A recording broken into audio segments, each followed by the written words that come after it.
This time I'll call the September 16th, 2024 County Council meeting to order. Our first item of business is the invocation and pledge of allegiance from the Honorable Tommy Adkins, District 3.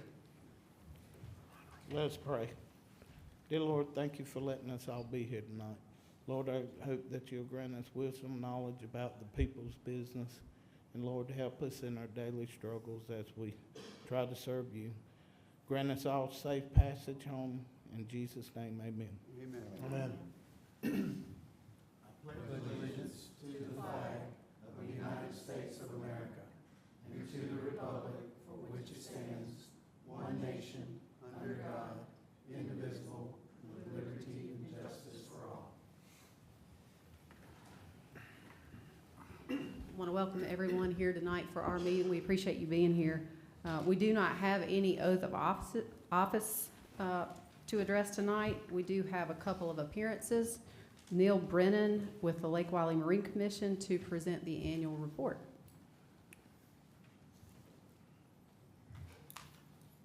Yes, ma'am. Good evening, Madam Chairman, council members. Neil Brennan, 1531 Reflection Point Boulevard in Belmont, North Carolina. Let's see, I got to figure out how to work this doodah here. Hey, our mission statement hasn't changed. Promote public policies and support regulations to preserve the lake and its wildlife and to educate the people and keep the folks safe who use this natural resource. I'm going to talk about these topics tonight, which you can see here. I won't go down them because I haven't got a lot of time, but we'll go ahead and get into it. Danger buoys, the states, as I've told you before, we screen all the requisitions or applications for danger buoys on Lake Wylie and send them to the various states. In South Carolina, they either approve them or disapprove them. If they approve them, they place and maintain those danger buoys. In North Carolina, we likewise screen those applications, send them to the North Carolina Wildlife Resources Commission. If they approve them, then we maintain and place them according to state law. River sweep's coming up here on the 5th of October. We graciously let the Catawba Riverkeeper relieve us of the responsibilities for organizing that big event.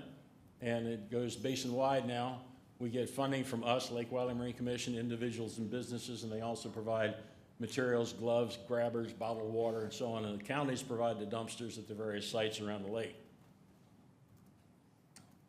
As far as water quality is concerned, we participate in the Catawba River Keeper program called Swim Guides. They go out and sample the water on a Thursday during the summer months from Memorial Day to Labor Day, and they look for any contamination, E. coli in particular.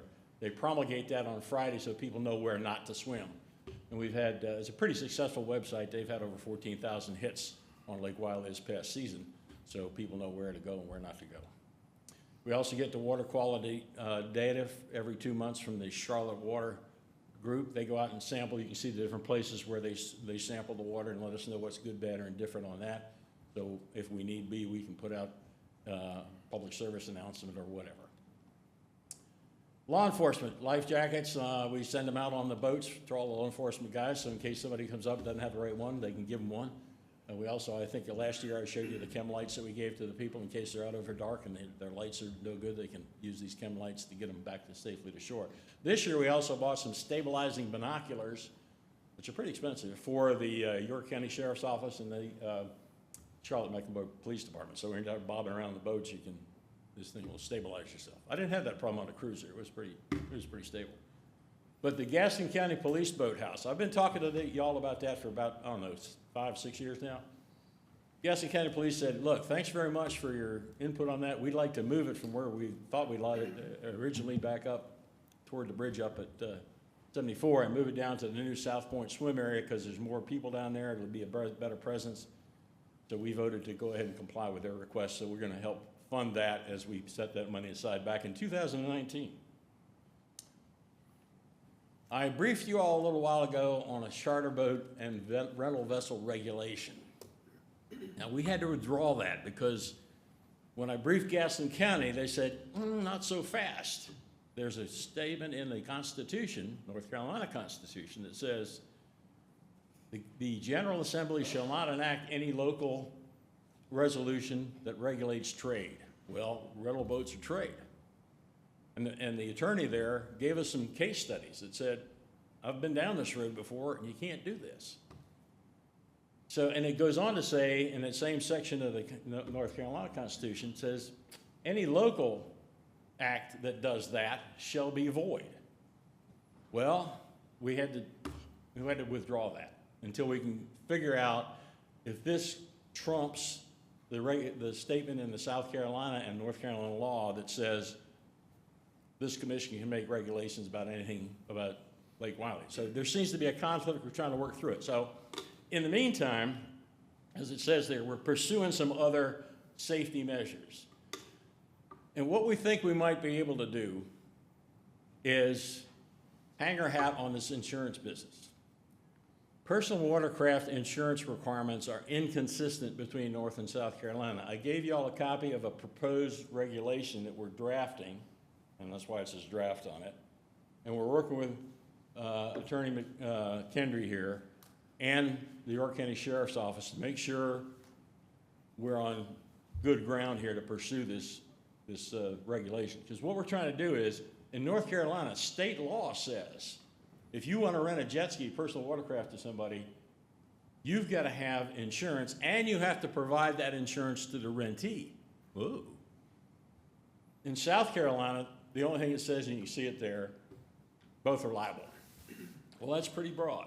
So what we're attempting to do now is level the playing field and make the regulation consistent across all the waters of Lake Wiley, so that, and this regulation would do that, it just mimics what it says in North Carolina, kind of like we did last year with the idle speed laws. We just mimicked what South Carolina had on the books and put it in place for North Carolina. So we'll align the state laws for both. Now, I got an anecdote here given to me by one of the York County Sheriff's Office officers. They came across these guys who were renting these jet skis out of the back of a trailer. And they said, you can't do that because Duke has already given you a cease and desist about doing this. Well, the guy said, I'm sorry, we're letting these guys do this for free. We're just making them pay for the gas. Sure. Well, this will give the York County Sheriff's Office a little teeth. Now, before we go down this road, two things. I want to make sure, and I'm working with Mr.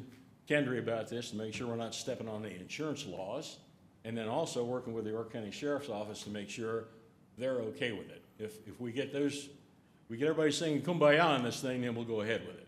So that's where we stand on it. I give you a copy of the proposed regulation there at your desk. Again, just another tool for law enforcement that they can use to, a lot of these people are out there, they don't know what they're doing. They're renting unsafe jet skis, hardly any safety brief at all, whatever. At least we can use this part of the law to give them another tool. Sedimentation, I've said this before, it's a cancer on the lake. There are several areas of Lake Wiley and South Carolina waters that are silted up. People can't use their docks and so on. We've got that up in North Carolina. The South Fork River is particularly bad.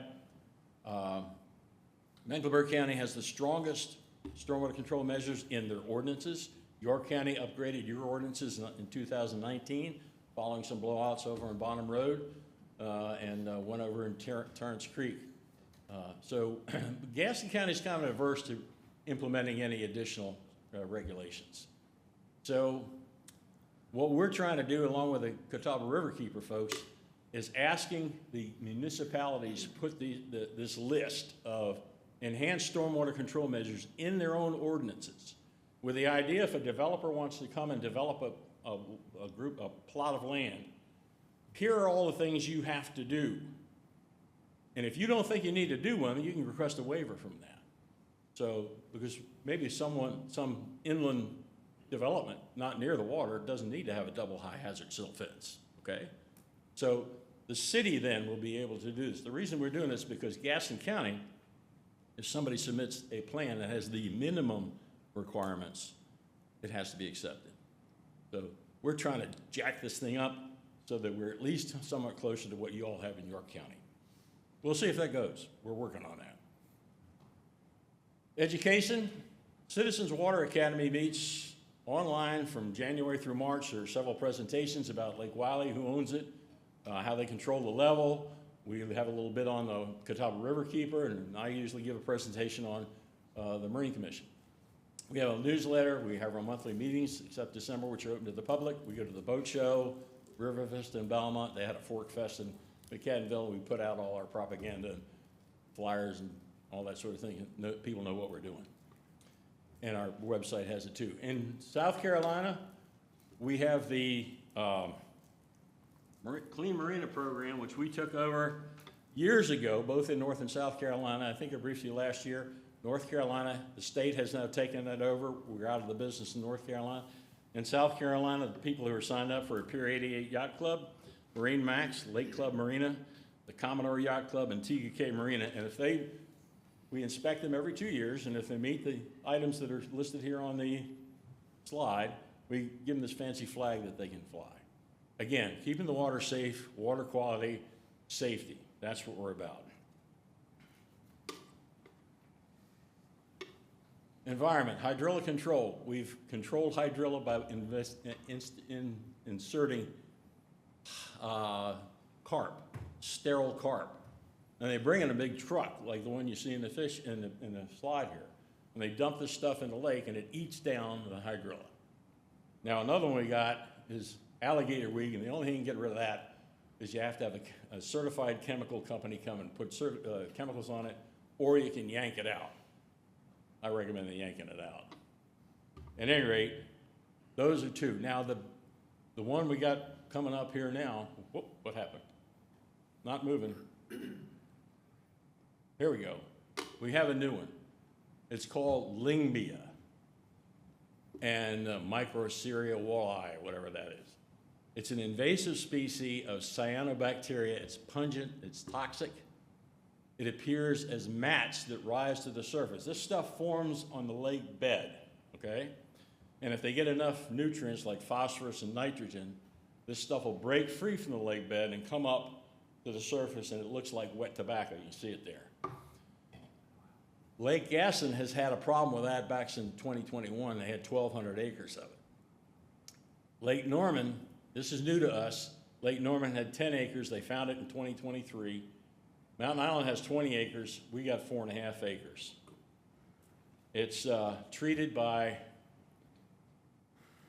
a process that North Carolina State University has developed through a company called Aqua Services. They've used several different, I don't know why this thing had moved, folks.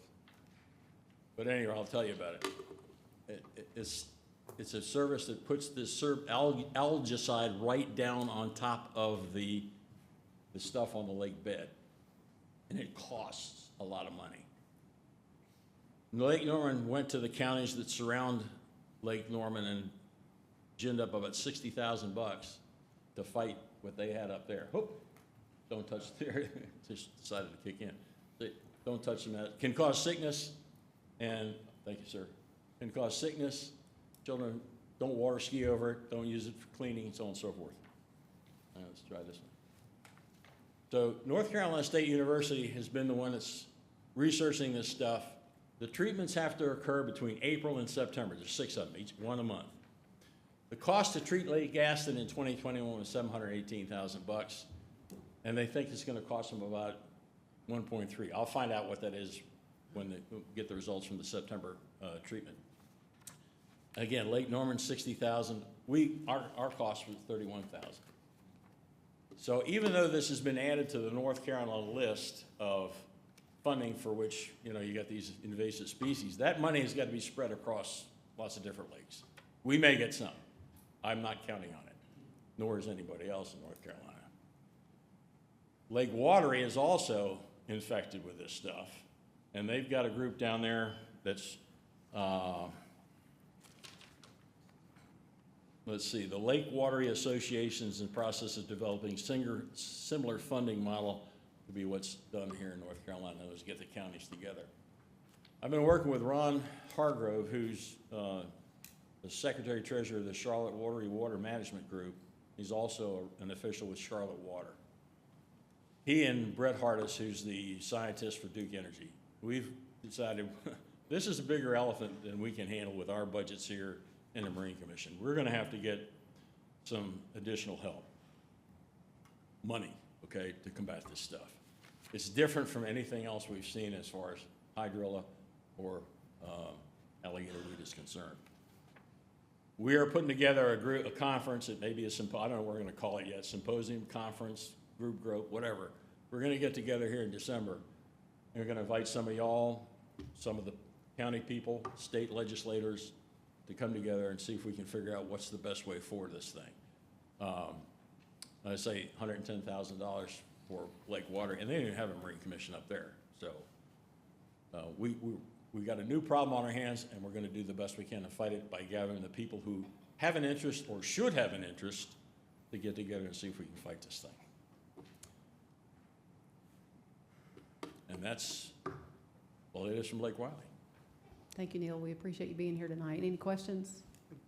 Yeah, I've just got one quick question for you. So that newest bacteria or that you found, if fish eat that, then it would contaminate the fish? I will find out the answer to that and get back to you. I'm Okay. told it's toxic, and I'm Okay. told it can, what do I slide, it can affect the pets. Mhm. You should swim in it, you shouldn't jet ski over it. It can cause pets to have a problem, get sick, and it can cause sickness in humans. Yeah.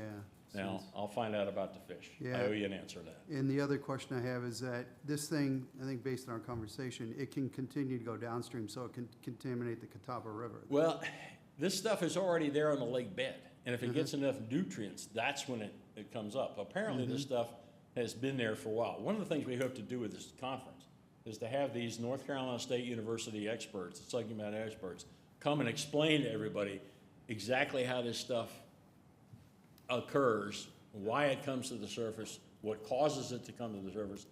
What would happen if we did nothing? I mean, these are the kind of questions, that need to be answered. Why can't we just scoop the stuff up? These are the kind of questions that we have to explore and have decent answers for you, so that when we come and say, we need some more money to fight this stuff, it's a fight that's worth fighting. So some of the stuff, I just don't know the answer, sir, but I'll get back to you on the fish business. Thank you. Yes, sir. Thank you, Neil. Yes, ma'am. Appreciate it. Thank you. We now have Rick Lee with Citizens for Better and Safer Roads to address council regarding their support for the Pennies for Progress program. We can tell that. Good evening, Chairwoman Cox, members of council. My name is Meg Jenkins Locke, and I'm the chair for the Citizens for Safer and Better Roads. And I am honored to be here tonight.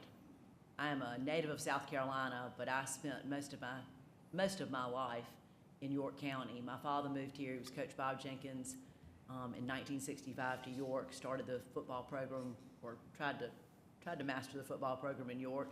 But he and my mother lived here for 3 years. That door kind of shut in York, and Coach Tommy Yates brought him over to Rock Hill High in Rock Hill. And he ended up retiring in Rock Hill after being in a storied career, a legendary career at Rock Hill High, Northwestern, and South Point. My sister was a graduate of Winthrop University. My sister and my father both have their master's degrees in counseling and both retired from Rock Hill School District number 3.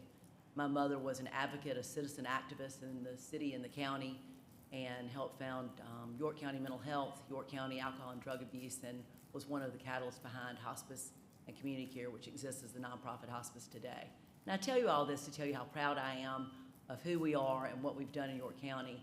I've had a business in York County since 2008. I brought Groucho's Deli from Columbia to Rock Hill, sold it in 2018, and have another business, Legacy Health and Wellness, in Fort Mill, and love York County and am back as a resident again. And as a chair of this committee, we are very excited and very proud of y'all for putting on the ballot the referendum that we'll have this November, on November 5th.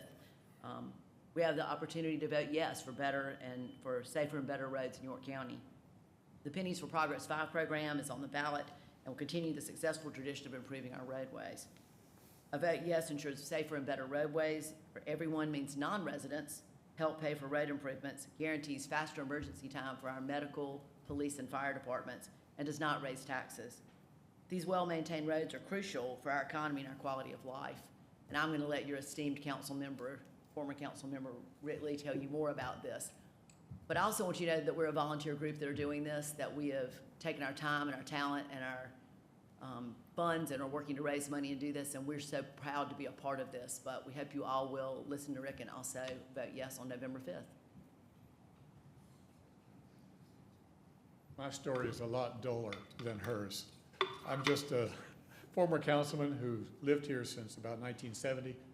I have 4 children and a wife who is a school teacher and 5 grandkids, and enjoy living here and don't plan to go anyplace. I'm coming out of the house I'm in with my toes up on a big pair of boots. So thank you for letting us talk to you tonight. Which one of these two works? Let's see. Left hand? So what I wanted to do tonight was, first of all, to thank you for continuing the 28-year tradition of County Council supporting Pennies for Progress and all the improvements that we've made across this county. Sometimes I'm sure you get folks who say, I don't want taxes, et cetera, but this 1 cent sales tax has had a profound effect on our community with our money and with the things we've done for ourselves. I also wanted to provide you with a little bit of a refresher on what all's in the program and show you what we're using with our advocacy. Counselor, nice to see you this evening. Show you what we're using for our advocacy, and the guests who are here tonight, give them some of the details, as well as people who might be watching us online this evening.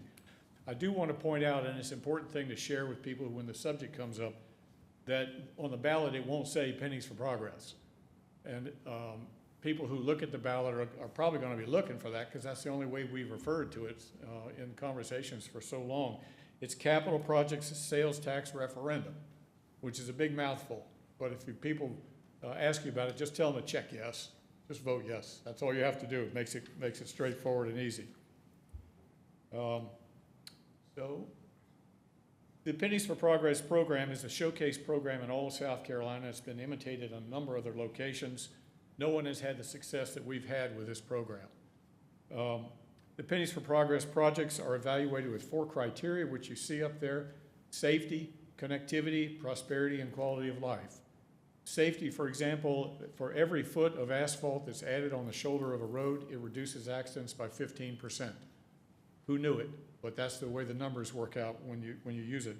Connectivity for our sheriffs and emergency response personnel, as well as the citizens, to be able to move briskly and safely from point A to point B. Prosperity, we manufacture a lot of goods in this county, and we have a lot of agricultural goods in this county. And these roads add to the ability to move them from where they are produced to where they'll be purchased and used. And the quality of life, I can't think of anything worse than sitting in the summertime in a traffic light for 4 or 5 changes trying to get through one intersection. So to me, that's a quality of life issue. So a vote for pennies does not increase your citizens' taxes. The program has been here for 28 years. The same penny that we started with in 1997 is still being used today in 2024. We ensure, as we note, better and safer roads. Roads are, the funds that we collect are only used for one purpose, and that is for road improvements, and that can be paving, it can be shoulders, or a host of other infrastructure-related activities. You cannot use it legally for any other use, and oftentimes you'll get a question from people, what happens if you need some money? Can you take it out of the pennies program? The money stays in our York County because it's all collected here. It doesn't go to Columbia. There's nobody that siphons off 10% at some other location for administrative costs. The non-residents contribute about 40% of the total budget in sales tax revenue for this project. This creates a much faster response time for police and fire departments. It is the principal source for improvements on our roads. The South Carolina Department of Transportation really does not have the funds to do significant improvements on a rapidly growing county such as ours. I'm going to show you a slide here. I hope this is live. Is this slide live? Those 4 circles are the 4 projects in 1997 that the DOE committed that they were going to undertake in York County for the next 20 years. It was about $26 million. Now, if this slide was live, it would... No? So, if you happen to figure out how to make it live while you're over there, it would be appreciated.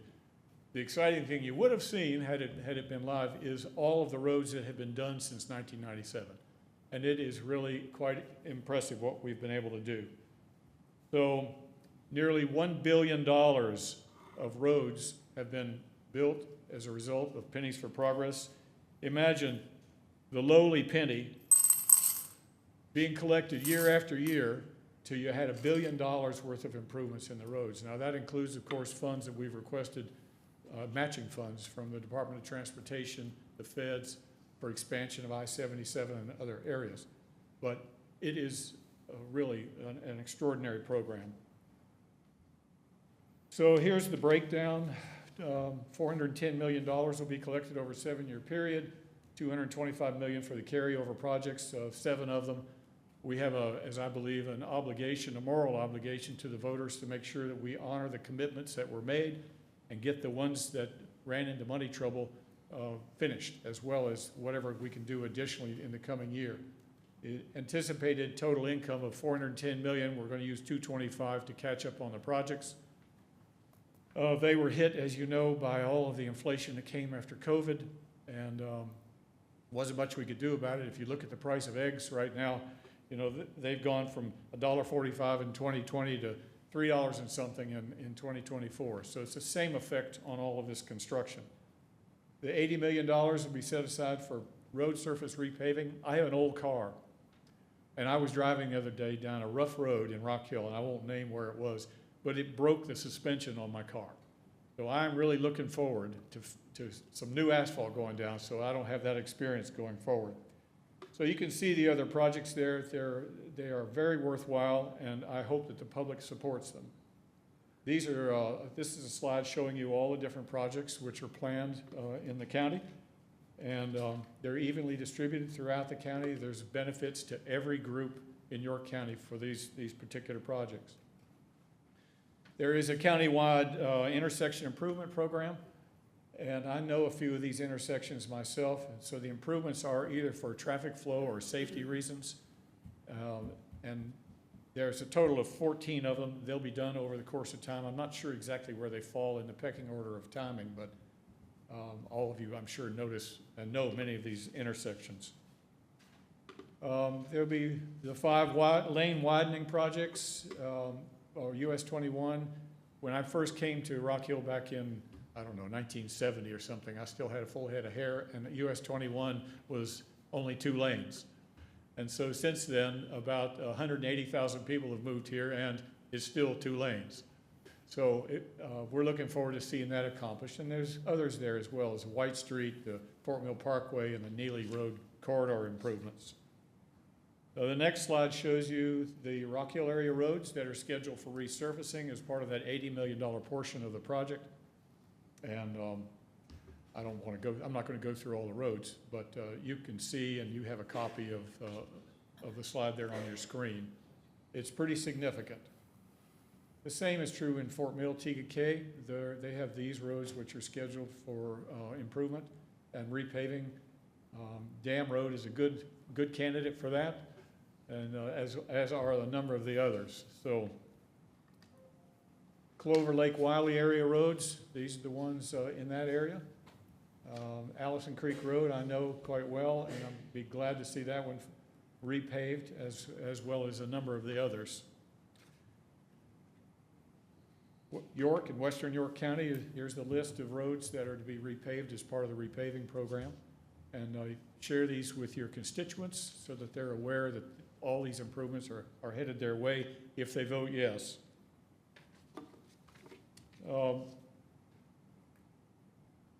The next slide is sort of a recap of the process that everybody went through. With the appointment of 6 people to a commission, and the commission held public hearings across the county, and they took recommendations from the citizens and from the municipalities and so forth as to which roads were critical to support either growth or to improve quality of life and so forth, connectivity or safety. So after they pulled all these hearings and the data from the hearings together, they put together their list and voted for it, endorsed it, and sent it to y'all, and y'all had the choice of thumbs up or thumbs down. And we're certainly glad, as we will all be, that you voted thumbs up for it, and it's going to move ahead. York County was the first in the state to pass a 1-cent sales tax on everything. This is a 3-minute tutorial. Do you want to hear the 3-minute tutorial, or can we I move think we past know that? the tutorial, I but we think so, appreciate better. the work you're doing to Yeah. let everybody else know about it. Well, do you want me to play it or not? Nobody wants to say no, but no. I think we're fine.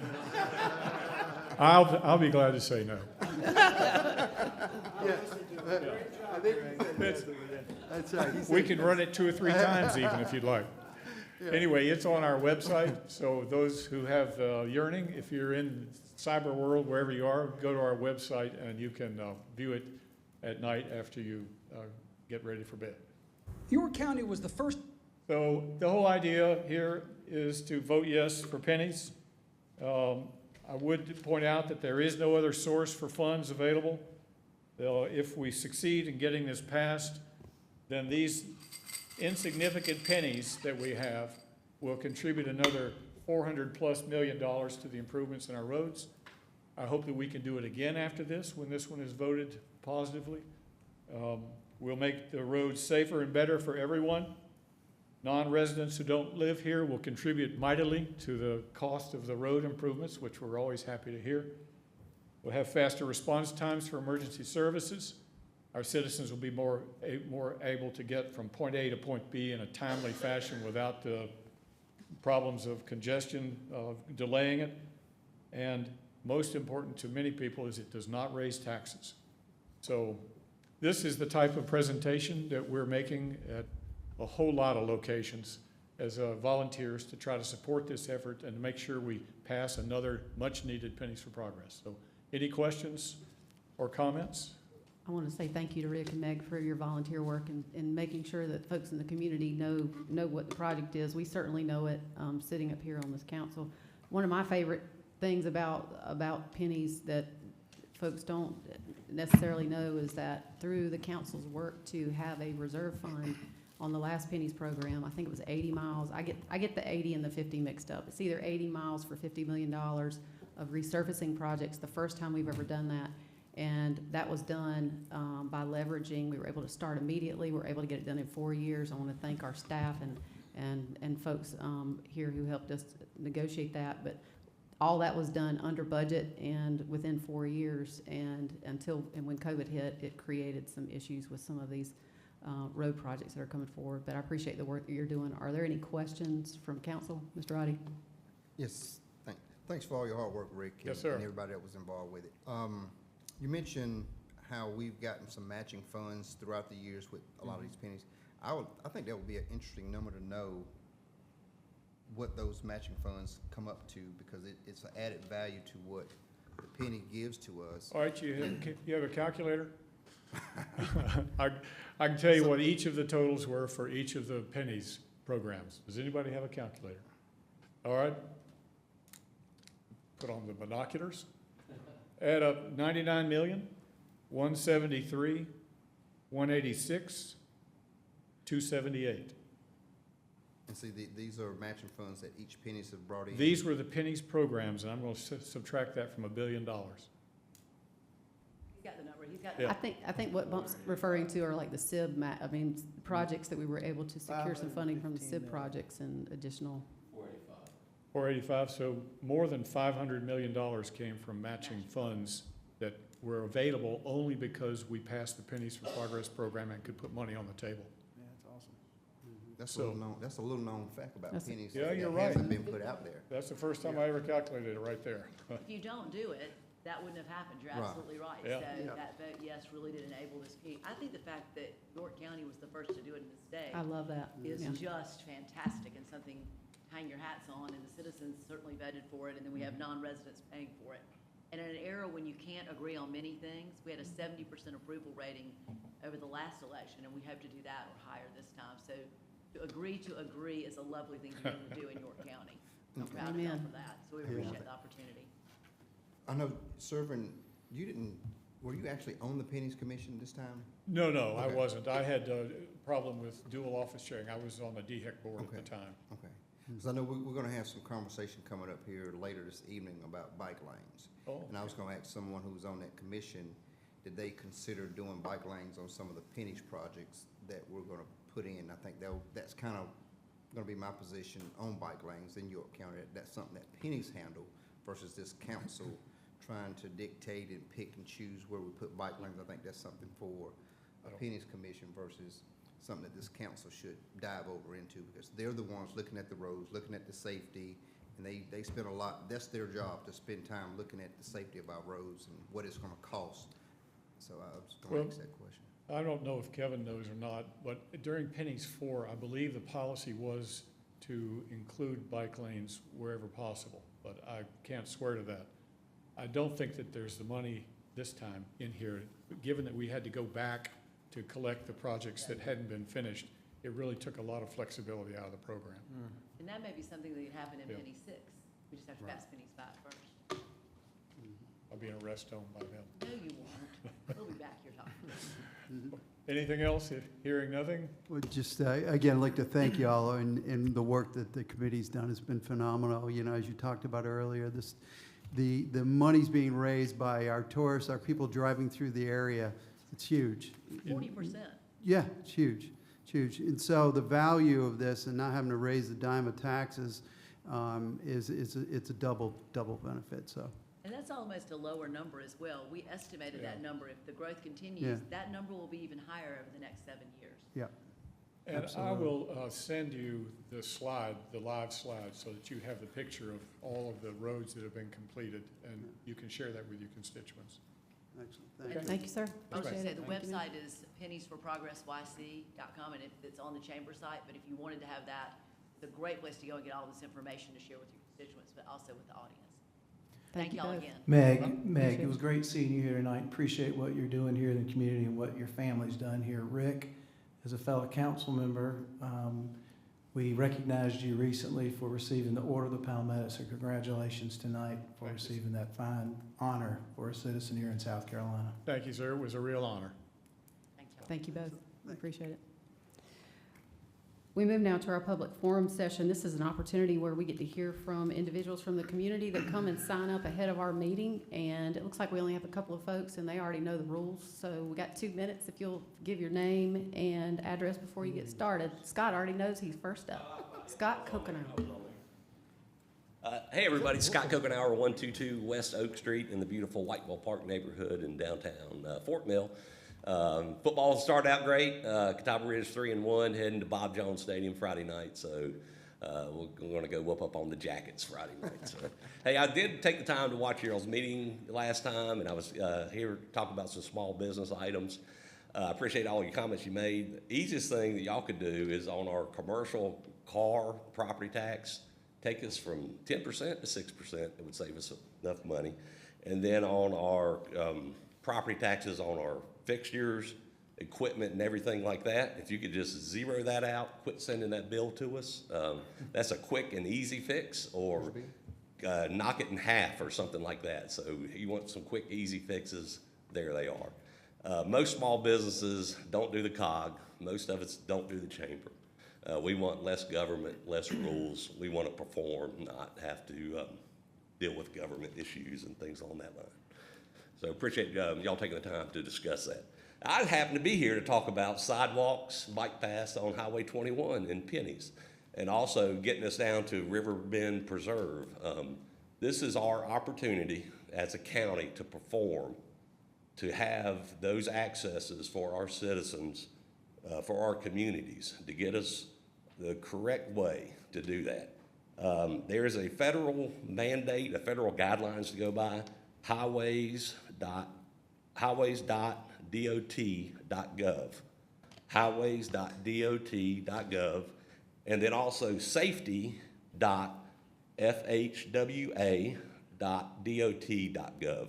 So these are guidelines that are stated that if you have your road and then your grass areas and then your sidewalks and your bike lanes, you're not buying any more right-of-way, because the right-of-way for that is where we're dumping utilities. Now you're putting utilities in these green spaces. So you don't have to buy any more right-of-way to do this.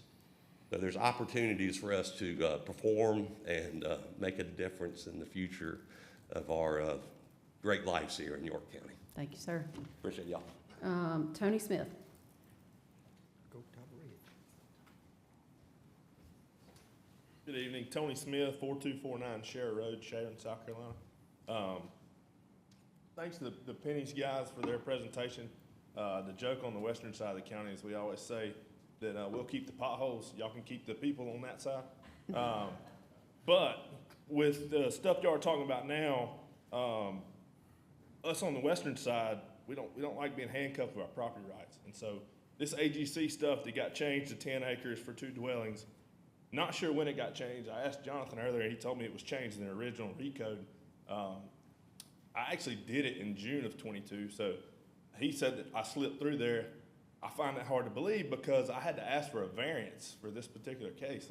I feel certain that they were gonna let anybody slip through there with anything. It wasn't gonna be me, especially when I had to ask for a variance.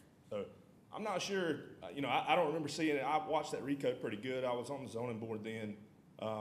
Anyways, I don't know where it came from, but it's really gonna handcuff a lot of people and their rights on the western side of the county. We are probably the largest, I know we're the largest landmass, and so we're the largest owner of 5-acre AGC tracts too. And a lot of those AGC tracts are multiple families living on one tract. The average house price in York County right now is like $382,000. Well, not all kids can afford that. So I know many, many, many people on our side of the county that say, all right, well, we'll just pull a mobile home in the grandma and grandpa's backyard or mom and dad's backyard, and we'll live there until we get our funds up under us and we can go buy a property. But 5 acres has always been plenty. I mean, that's 227,000 square feet, or 217,000 square feet. Why is that not big enough to have 2 dwellings on? Why did we make it 10 acres? And I've heard the cause that, well, we solved the problem by if we ever need to subdivide it. Well, I was on the zoning board for 7 years, and I can recall one case where we had to subdivide, we had to give a variance to subdivide for 2 homes on an AGC tract. So I would just ask that you guys look at that. Thank you, sir. I think you're affecting a lot of people with that 10 acre. Thank you, sir. Thank you. That concludes our public forum for tonight, and those were the individuals who signed up. We move now to our consent agenda. Do we have a motion on consent? Motion to approve. Second. Motion and a second. Any discussion? All those in favor say aye. Aye. Any opposed? Hearing none, motion carries. We move now to our first item. We do not have any public hearings tonight. Our first old business item is found on page 9 of the council packet. Council to amend and provide second reading of an ordinance to authorize the sale of property identified by tax map number 594-02-04-002 and situated on 166 and 210 Doxon Street, Rock Hill, South Carolina, to entertain an existing offer to purchase the parcel, to authorize the execution of the contract of sale and deed, to provide for a public hearing, and to provide for other matters relating thereto. Motion to approve? Second. Motion and a second. Any discussion? All those in favor say aye. Aye. Any opposed? Hearing none, motion carries unanimously. Move now to item number 2 in old business, rezoning action, consider third reading, case number 24-32, tax map numbers 58100, 00054 through 62, 64, 65, 70, 58300, 00071 to 072, and a portion of 58100, 00071. To rezone from RMX 10 to RUD, 15 parcels totaling 215.29 acres in District 2.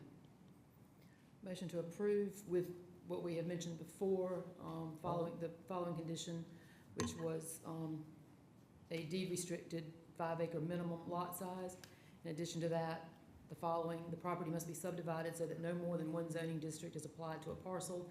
An approved subdivision plat encompassing the portion of the property zoned RUD shall be recorded with York County Register of Deeds within 90 days of the rezoning approval. Second. Motion and a second. Any discussion? All those in favor say aye. Aye. Any opposed? Hearing none, motion carries unanimously. Move now to item number 3, rezoning action, consider third reading, case number 24-34, tax map number 720-00-00-007, 008 260, to rezone from RSF 40 to OI, 3 parcels that total 6.5 acres in District 1. Motion to approve. Second. Motion and a second. Any discussion? All those in favor say aye. Aye. Any opposed? No. Motion carries 6-1. We move now to our first item of new business, council to authorize the expenditure of $124,472 in York County Forever Commission funds to Nation for Land Trust for expenses related to a conservation easement on approximately 264 acres of property near the intersection of West McConnell's Highway and North Burris Road, tax map numbers 216-00-00001 through and 12-218-000020. Madam Chair, I need to recuse myself as a member of the Nation for Land Trust Board. Okay. Do we have a motion? Motion to approve. Second. We have a motion and a second. Any discussion? I have a question. Ms. Roddy?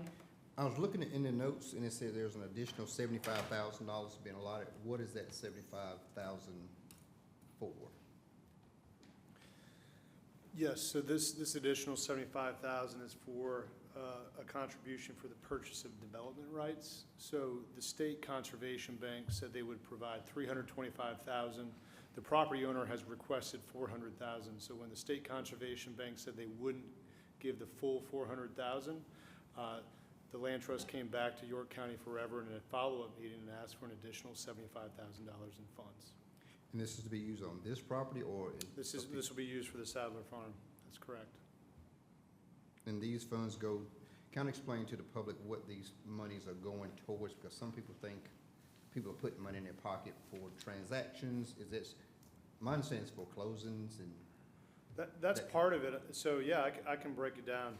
So there's two things going on here. There's about $49,000 that is what you typically see York County Forever contributing for. So that would be closing, that would be attorney fees, survey. There's about 12 things that are listed in the agenda item that $49,000 goes to. One of those things is for the land trust to oversee the property and the easement into the foreseeable future every year. There's a lot So that like goes a with maintenance, and like a maintenance. just to make sure that they're abiding by the conservation easement. So then a property owner has a couple options if they want to seek a conservation easement. Obviously, a lot of people do that for tax purposes. So you might conceivably use the differential between the property appraisal when the property is appraised at the current value. So this site could be RUD right now. So if you got 264 acres that could be RUD, you can picture what potentially could happen there.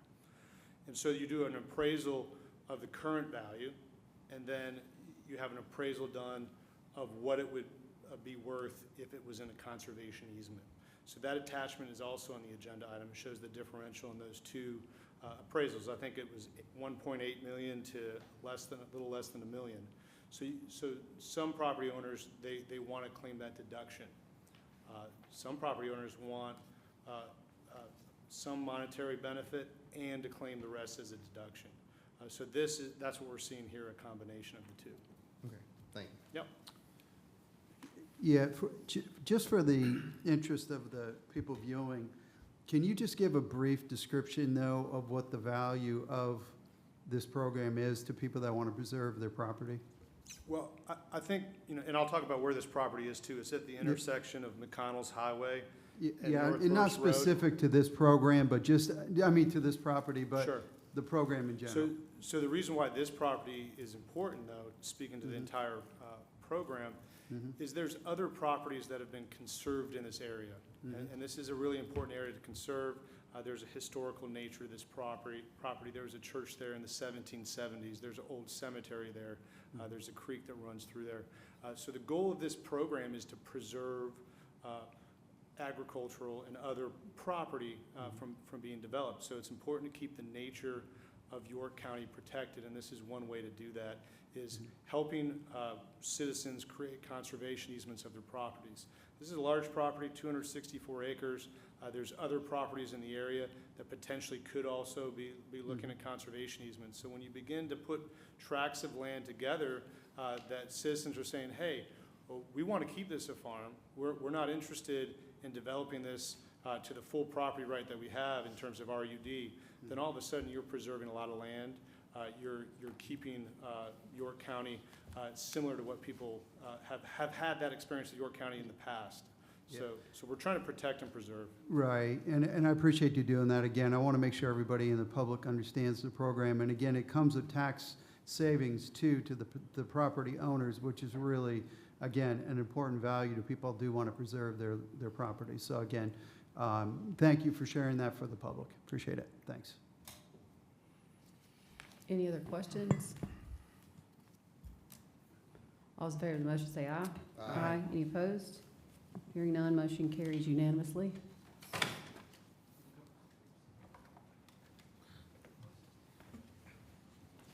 We move now to item number 2 in new business. Council to approve the purchase of virtual desktop infrastructure for use by York County's Office of Emergency Management from Data Network Solutions, Inc. of Chapin, South Carolina, for a total cost of $169,149.14, as defined in Section 35.009 GW of the York County Procurement Code, as part of the Coronavirus State and Local Fiscal Recovery Funds Program.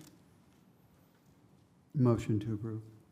Second. Motion and a second. Any discussion? All those- I do have one question. On this, for this equipment though, is there one buyer that they normally will go through for this purchase, or do they look at other opportunities or vendors?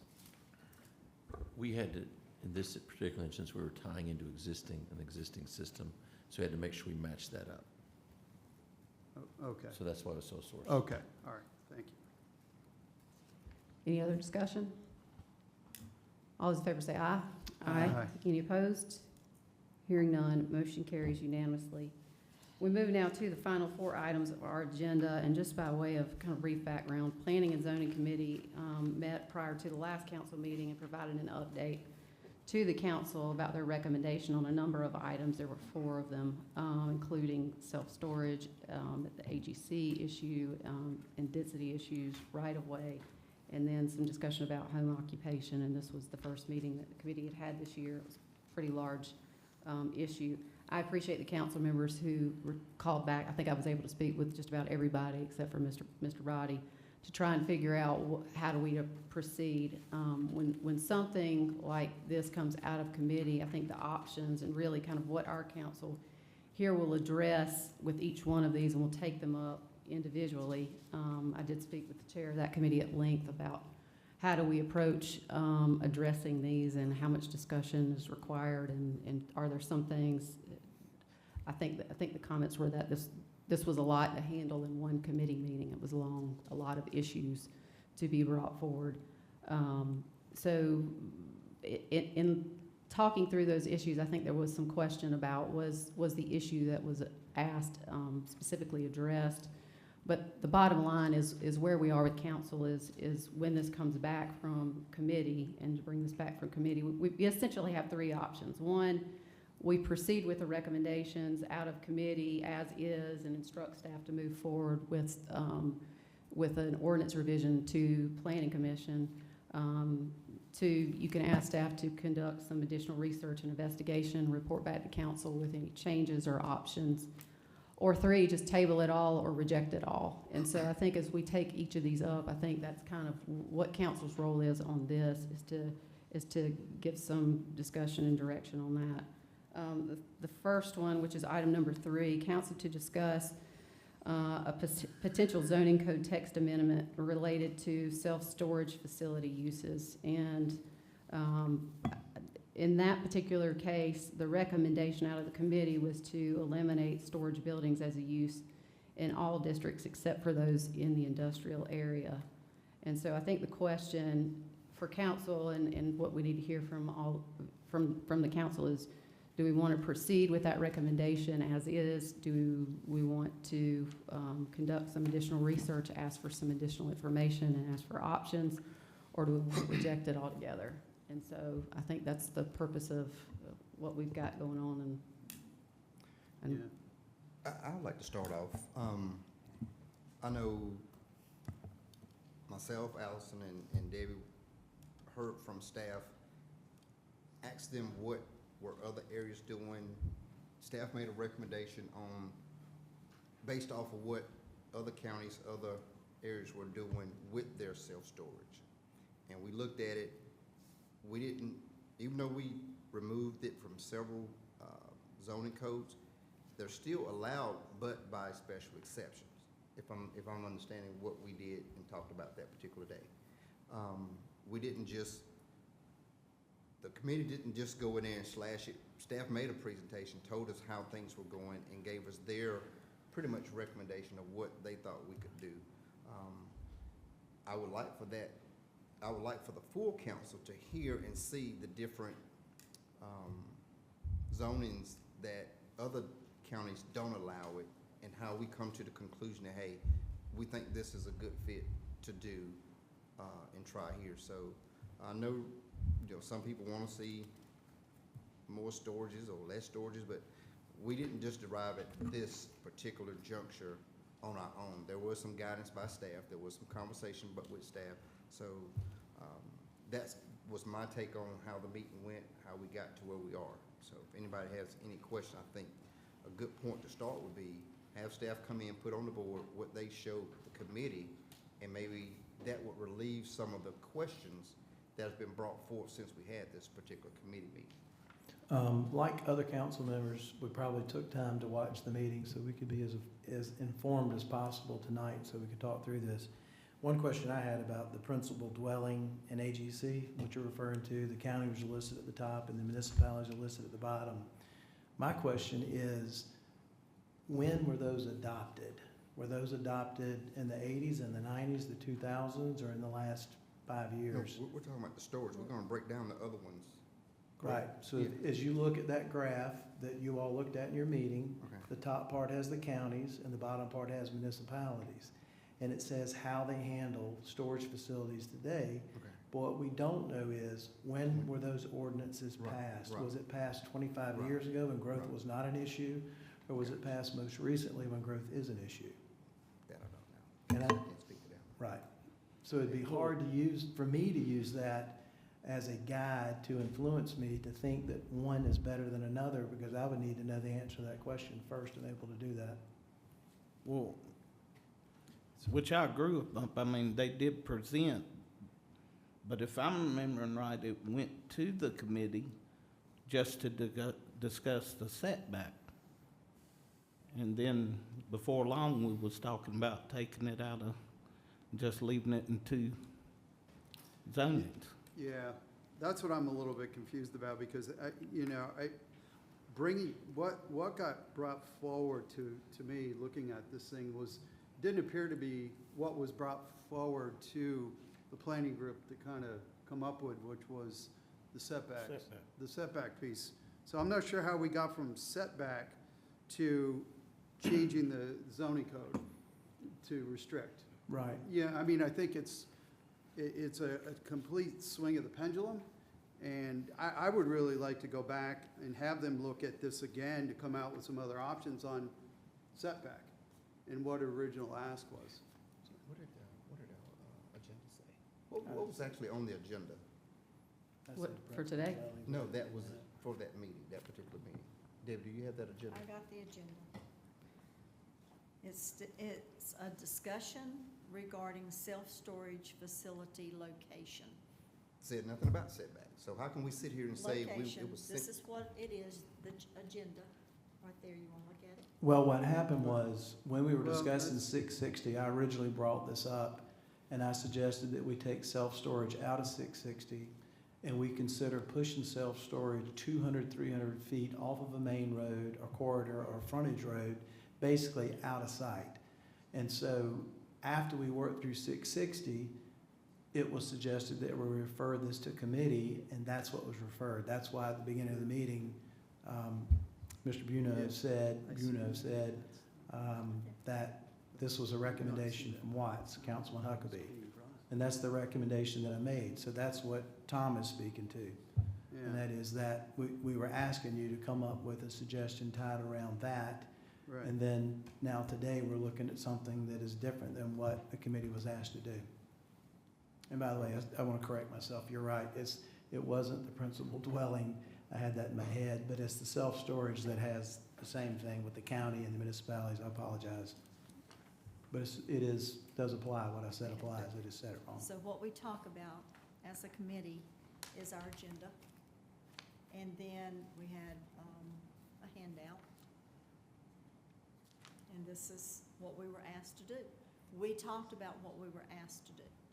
So my question would be, how did staff get on that vein Yeah.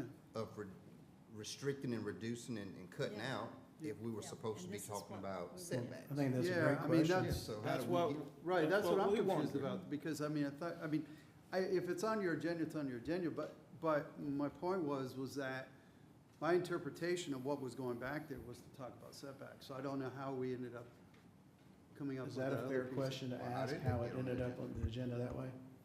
We are happy to answer any questions y'all have. So Yeah. If you want us to talk I about think- how that happened, we can. I Yeah. think one of the things that I think would be helpful, and I mean, for purposes of this, is not to rehash I mean, everybody needs to have access to it, and I think a lot of folks, I know I went back and after I got comments from all the council members, I went back and watched the video, got a copy of the information that was shared. I don't think that this venue is necessarily the appropriate place for us to take a look at. What I'm hearing from council is, let's ask staff to come back and say, what was referred to council? Are there other options to consider? If there are questions that council has, maybe give you guys a month. Let's bring this back, within a month, give you 30 days, and let's have you take a look at whatever these remaining questions are from council. And I will say, I think that might be a better use of our time today instead of rehashing those, and it gets to the same questions. Would it be appropriate to ask council members to get with staff, to get with Jonathan over the next month, maybe a deadline, so we're not calling him the day before, next Friday, the following Monday, and share with Jonathan what you would like to see in the self-storage ordinance? That gives everyone an opportunity to participate in this evolving into whatever it is we're gonna see a month from now, assuming that's what we're gonna do. Well, I if it's think coming to committee. if there are questions, I think what we're saying is that we want, sounds to me like, and if I'm not mistaken, there's a majority of council here who says, look, we want staff to go back, take a look and see what was referred. Also, there was only one recommendation that was given to the committee to consider. Are there other recommendations to consider? And it sounds like one of them is to consider the setback. If there are other questions that council wants, I had a list of questions. I think it's more appropriate to ask those questions and then let staff report back in 30 days with, these are the answers to these questions. And if council has any independent questions, make sure you get them done before then. I think that's probably the cleanest way for us to take this back up. Are we gonna provide those questions now, or would you rather I allow don't each think council we should member? use this, I don't think we should use this meeting to do. I think any questions that any individuals of council has, I make sure you agree. get them to staff I agree on within the that. next week Yeah. or two. Well, so can't that we they have establish a time. deadline so that we don't put him on the spot? He's getting a call Sunday night with a suggestion. All due respect to staff, we Right. probably ought to set a deadline. September that he can- 30th would be good. Okay, There we go. Okay. Get your questions in Yeah. by then. all right. All right, I don't think we need a motion, we just need to give some direction, is that right? To know how to handle this. I agree. All right. All right. So move now to the next one. Hang on, let me find the agenda. All right, council to discuss potential zoning code text amendment related to multiple dwellings allowed on a lot in AGC. Again, I think the question is, there was a recommendation that came out of the committee, that recommendation being that AGC be required to have 10 acres to have 2 primary dwellings, essentially saying one house to 5 acres, so keeping that AGC density to 1 to 5. So the question for us to decide is, one, do we proceed with an ordinance and refer it to planning commission on that? Do we ask for staff to do anything additional, and to report back to the council? Or do we reject it or table it altogether? I And so I need to personally hear- believe we need to refer it to staff, and I also think that this gives each council member an opportunity to decide, are you in favor of protecting property rights? Are you in favor of preserving rural land? Are you looking for some type of hybrid approach to dealing with this particular suggestion that came out of committee and for us to make a decision on? So you're looking for something that's middle ground? I don't think, I'll say, I'll go next. I don't think property rights are in question. Because anybody can come up and say, we're taking their property rights simply by a zoning code. Because if I have a piece of property and I want to put a gas station on it, and you say I can only put a house, I would then argue, say, well, you're taking my property rights. Where there are certain zonings and things that should apply that this council has been charged with since 1980 something. And we can't go back and say we're taking people's property rights just because we're putting zoning in and setting boundaries. Now, ever since RECODE, it's come up about 2 houses per 5 acres. I never heard that before. And I would like for staff to kind of clear up, how did that misconception go? Or what was it before RECODE? And how did we get to this big question of what's allowed in AGC, whether it's 5 acres, 10 acres, 20, 100? Is it based off the acreage? Is it based off the lot? Where were we before RECODE? Then I'll have another question after you answer this. Sure, maybe it's Great question. most helpful if I just read out the definition and the old reading and the current. So prior to March of 2022, the way that uses were structured, all the uses were listed in every district. And so one of the uses that was allowed in AGC was dwellings, semicolon, no more than 2 dwellings per approved platted lot, period. So that was how it used to read. The current language is more expansive than that. It says more than 1 principal dwelling on a lot in AGC. That's the title of the paragraph. It says, in the AGC district, up to 2 principal dwellings are allowed on 1 lot if each dwelling is sited so that all applicable lot size, lot width, and setback requirements are met as if the dwellings were established on individual lots. This is intended to ensure both dwellings meet applicable zoning code requirements in the event the lot on which the dwellings are located is subsequently subdivided. So what does it read now, since RECODE? Yeah, that's what I just read is the So, current version. so what I'm hearing is basically, you're saying, for example, you have a 5-acre lot. You put 2 dwellings on it, correct? Didn't matter about the acreage originally. That's what Okay. the answer is. But- Okay, but when you place that second dwelling there, it has to be positioned so that if you ever did any kind of split of that piece, that particular piece of property, that those 2 lots could stand on their own and still meet the code. That's the current provision, yes. Okay, so what is wrong with that? Because what I'm hearing, if you wouldn't be able to put that second house, if you got 5 acres, you couldn't put that second house right up next to the first one, because now if you ever had to split it, that would make that a non-conforming piece of property, correct? He's referring to slide 3 in y'all's PowerPoint. If you could bring that up, that would be helpful, because that's what he's describing. Because we talked about where homes, we talked about where they would have to be positioned on the lots in order to make it 2 lots, or think if it's 10 acres. Here, if, just to make sure, I mean, so for instance, this is not a rehashing of the That's what committee. he's talking about. This right is, there. That. these are the kinds of questions that I think, when you look back at what was, and what we're trying to decide, are we gonna move forward with what came out of the committee, which was one recommendation, or is it this? And so I think your first question would be one of the questions that I think definitely needs to be asked and answered of staff before they come back, because Jonathan, I don't put words in your mouth. Prior to RECODE, you could put 2 primary dwellings on 5 acres. On any, That's there's no 5-acre limit. Just, and I think maybe he needs to answer that question in a response to council with the rest of these things as you report back to us. So I think having that answer needs to be cleared up. Okay, but you asked Jonathan, you want to answer that, Jonathan? We can provide more comprehensive response as a follow-up. Yeah, it was 2 dwellings per platted lot. Which is 5 acres.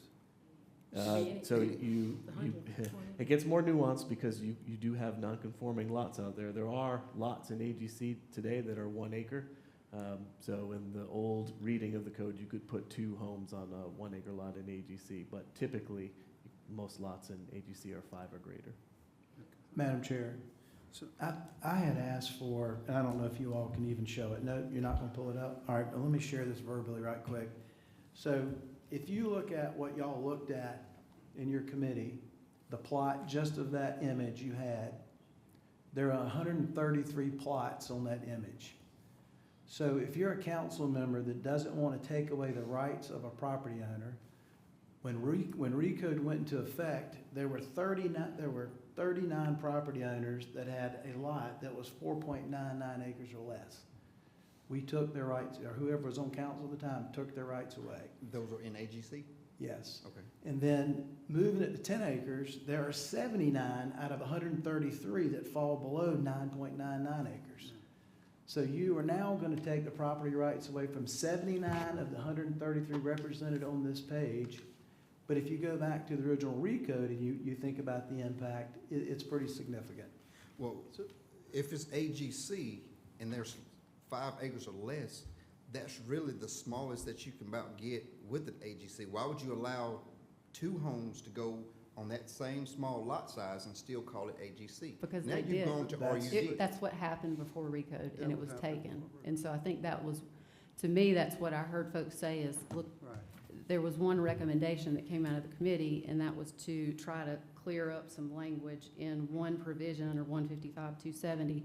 But there wasn't a holistic approach about, all right, what happened to RECODE? Did you take rights? And let's figure out a way to, if that happened, how are we gonna fix it? Understanding there are a bunch of non-conforming uses. And so, once again, I have a ton of questions. I think what we need to do, since there was only one that wasn't vetted fully, is anybody who has questions about that, to get them to staff and to report it back within 30 days. We'll revisit this, report back to council on these questions, because I could list for you, I spent a lot of time looking at the zoning code. I found a lot of questions that we don't need to air out here as a council, but if we ask staff and get a report back, then we can, with additional options, maybe at least we'll have a better discussion point. If we agree with that, but we have the September 30th deadline to share our Once again, ask the questions input. before then, and then Yeah. when Well, staff comes back. Yeah, and I agree. I think we need to do that and bring it back. I guess, again, I thought when this was going back to this, because there was discussion because of the change during RECODE, there was an impact to people that own these properties. And you've got people that have owned this land for years, and they may want to build a home next to it where their daughter can live, right? Or whatever it may be, on 5 acres, or what, on 5 acres, or 11, and that was there in the, but, hear me, I'm not saying a word. let me. That's right. And so, but those rights, based on what we talked about, we took them away.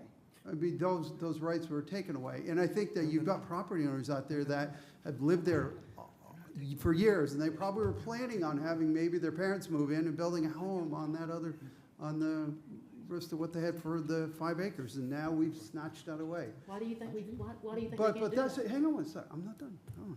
So I think that, again, my interpretation of what we were bringing back was to defend those rights of the people that own these properties. That was not. And yet, we're coming back now with something that was, again, not what I expected that we'd get out of it. So I would recommend we go back.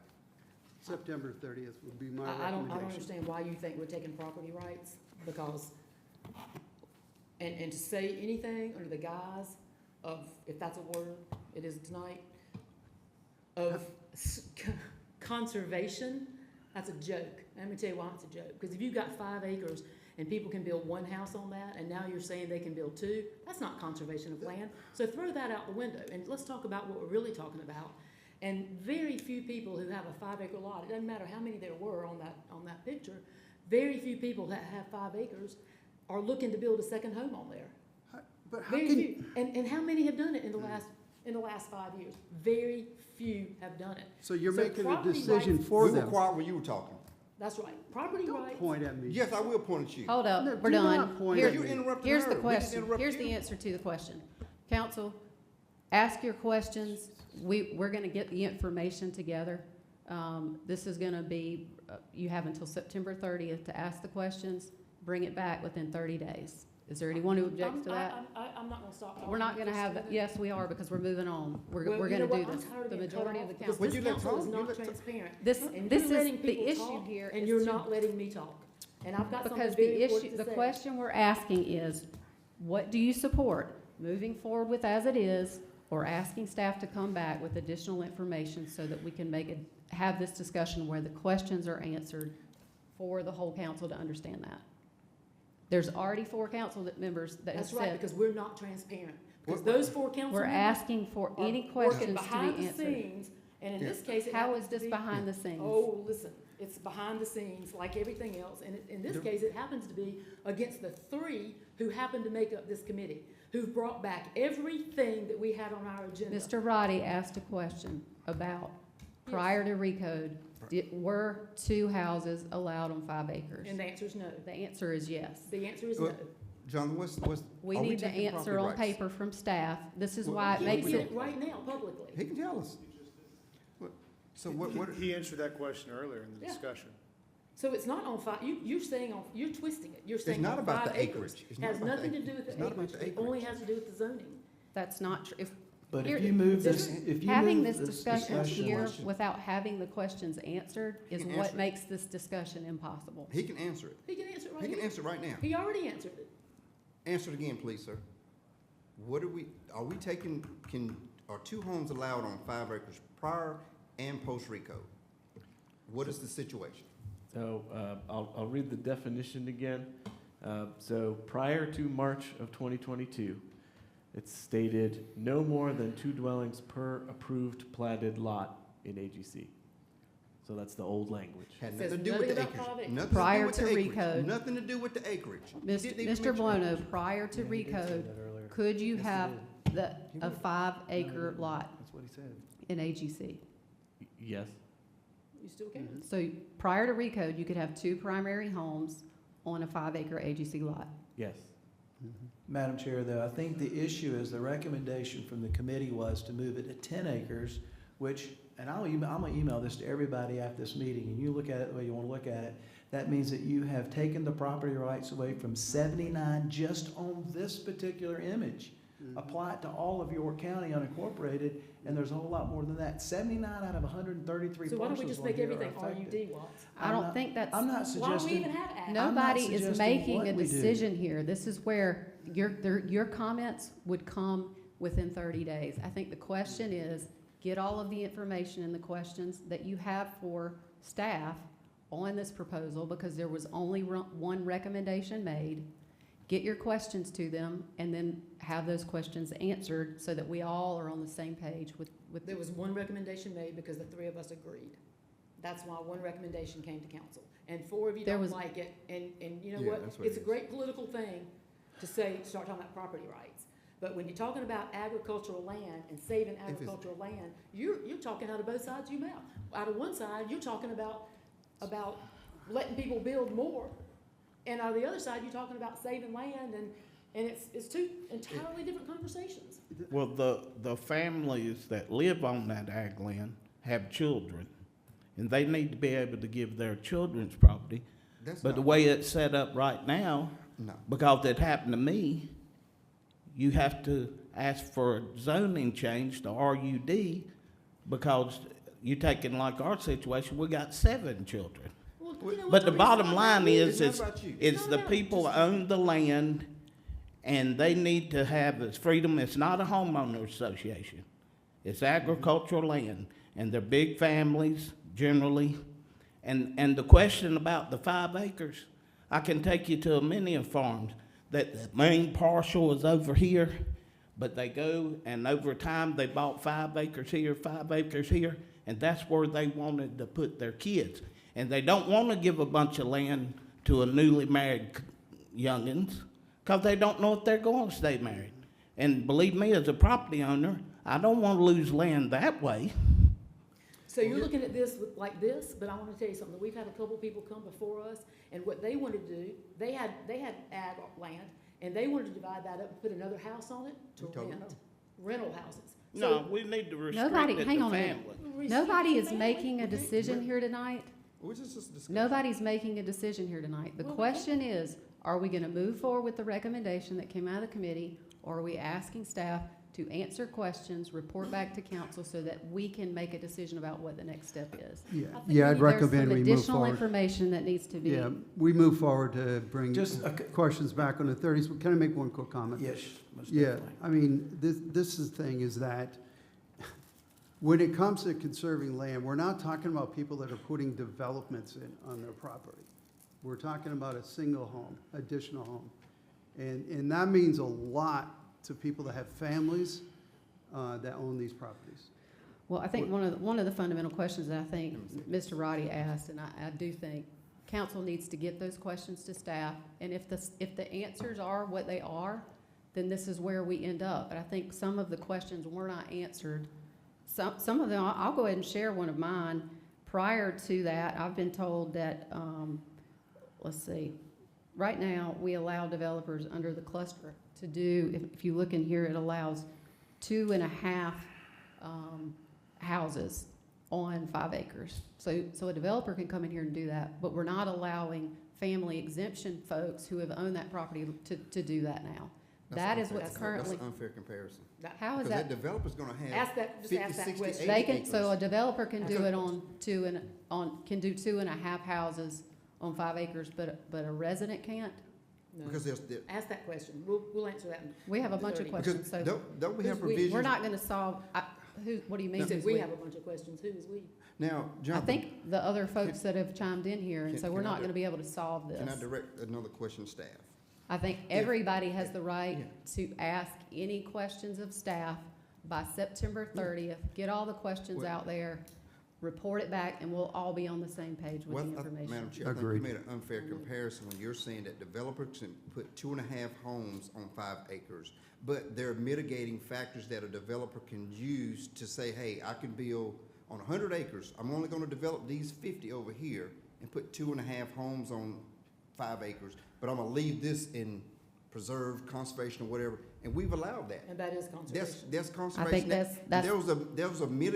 That's mitigation to be able to be allowed to put those homes on this set of 50 acres and leave this other 50 undeveloped. I think that's what you're referring to, but you're using that to say that now a homeowner can't put 2.5 homes on a 5 acre tract.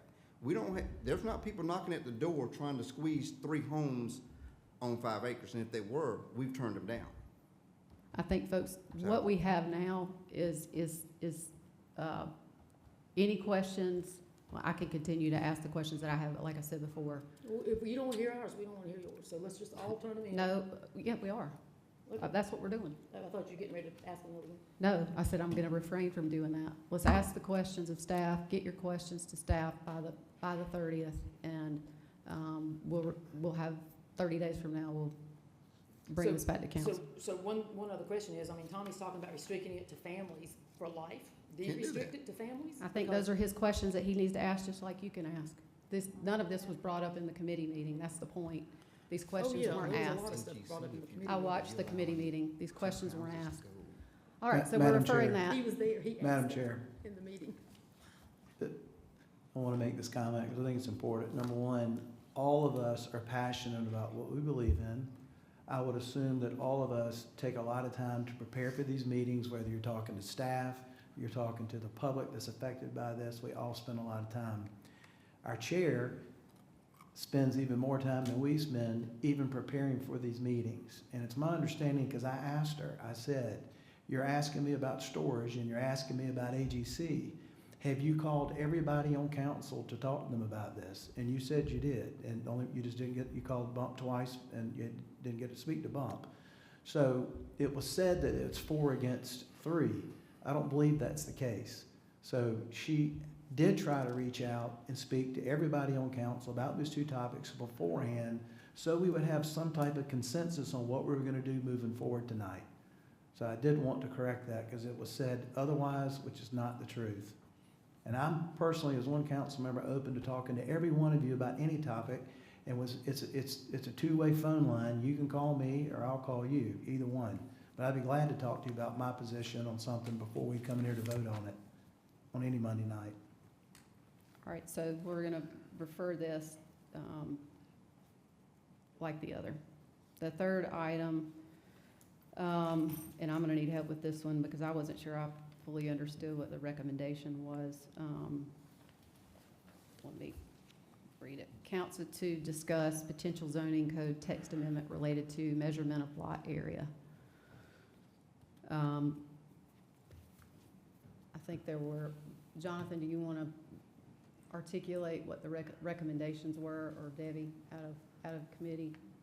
I wasn't sure I understood that one. On the home occupation. The right-of-way, That's how we calculate the right-of-way. the right-of-way I issue. think this had to do with calculating the acreage of the pass based on the width of the road. You picked up 15 feet of the road, if I'm not mistaken. Yeah. So some people, And trying, my right, understanding from talking to citizens is, some people felt like they actually bought that and they could own 100 acres with a lot of frontage, 1,000, 2,000, 3,000 feet of frontage road, and they paid for it, and now it's been taken away from them. So a value has been taken away from them. Is that Right. correct? What this was actually about is someone who had come before us and they were looking, they had 20 acres, which you would think, okay, you can divide that into into 4 or 5 acre lots. But because the road right-of-way was included in that acreage, they only had maybe, Right. maybe they had 18.7 acres, I don't Okay. know, and they Right. couldn't divide it We into had 5, and that's Yeah, well, that what- applies. That's what it was. well, I think one of the questions that needs to happen is, I think staff needs to go look and see what was actually referred to the committee, because I think there was another issue, for instance, a gentleman who, the gentleman who had 4.96 Eight. acres. Yeah. And they were told that he couldn't have, actually, no, because this doesn't solve that problem. So that's what I thought was going to this. So I think one of the questions for staff, if we're gonna ask them to go back, is go look and see what were the issues that prompted this. Because you're thinking it's one issue, and that, I couldn't understand why the discussion went to accessory uses, because there was a gentleman who had 4.97 acres. He bought 15 acres, remember? He bought 15. He wanted to put a house on 5. He put a house on 2 of the 5s, and then the last one, because of the right-of-way, 4.84 he acres. came short. And so that was a question of why are we saying to someone they can't even put one house on this 5 acre lot in the midst of these others when he comes up short? And so what I understood from that, and this gets us back to making sure that we're clear on what's being referred to a committee, because you're thinking it's one thing, I'm thinking it's another. I'm thinking those two are the same thing. Well, And I if I think- could, y'all, when you're done, Madam Chair. I think the question is, first of all, go ahead and tell me if you've got something good to say. Maybe you can I help think us. this whole thing is an example of, we need to be more clear when we refer things to committee, the problem that we're trying to solve. And so I think that's an opportunity, as I hear y'all talk tonight, as I've talked with many of y'all in the last couple of weeks. One of this is, we can improve this process, we can make this clear, we can have on paper exactly what the charge is and what needs to be looked at, so we're not doing this next time, where we have different problems that have arisen from citizens, where we're all clear about what we're trying to solve. Jonathan and his team did present 3 ideas related to this topic. So there were 3 recommendations. The committee did approve all 3. So that was, and going back to the original question of what the recommendation was, Jonathan, do you want to summarize what those 3 things were? Yeah, from the notes, the committee had, and correct me if you've got anything different, Debbie, but what I have from the notes, they had voted to not change the way that lot area is measured, to ask for an administrative adjustment process, and to take a further look and come back to them on how accessory structures are limited in both the Lake Wiley overlay and countywide. So, I mean, my interpretation is, as you spoke about here, that was my interpretation of the fact that we had an example of somebody in the audience that came down to the 4.7. So I guess reading that, are we gonna talk through the recommendations, or are we gonna take? Well, I think we're gonna bring this one questions back to? One, I mean, to Okay. try and, Let's- to that'd be try and consistent. straighten this out, I think Yeah. what council needs to be able to say is, ask staff to go look and see what was referred and look at the examples, and then council be able to ask some questions of, does this resolve the problem that Okay. they understood it was sent to? So I would make another recommendation. So when the minutes came out, I just gave a highlight of the motion. But on this particular one, it's very clear on the items that Planning Department recommended to us. And one of them is exactly that man Mhm. that had the little tiny Yep. bit, it's called a oh so close.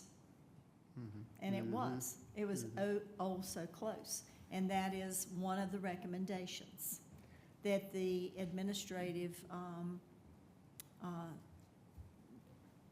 folks would have that Some leeway. Debbie, I think Direct you're- leeway. flexibility. I think in asking the questions though, and this is why it's so important that we're clear and have, all of us have the same But what I'm information. getting at is maybe this should have been provided to all of us, to all of you. Well, I think just to that illustration, to your point about the oh so close, I did ask staff, I said, does that address this concern? No, it does not.